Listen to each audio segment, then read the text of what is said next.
विष्णुबुवा ब्रह्मचारींचा गर्भपरिहार. अक्कलकोटचे राजेसाहेब मालोजी यास वेदांत ऐकण्याचा छंद फार असे. तर ज्ञानेश्वरी, अमृतानुभव वगैरे ग्रंथांचा अर्थ समजून घेण्याकरिता राजश्री रामभाऊ चिंतणीकर, गोपाळशास्त्री हरळीकर वगैरे मंडळी त्यांनी चांगले वेतन देऊन पदरे ठेवली होती. नित्यश राजवाड्यात वेदांत चर्चा चाले.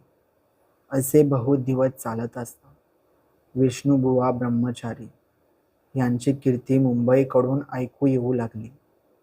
त्यांनी पाद्री लोकांबरोबर वाद करून त्यांचे मत खंडित केले आणि वेदांतावर उत्तम व्याख्याने देतात वगैरे हकीकत ऐकून राजेसाहेबांस त्यांच्या मुखातून वेदांत श्रवण करावा अशी इच्छा झाली.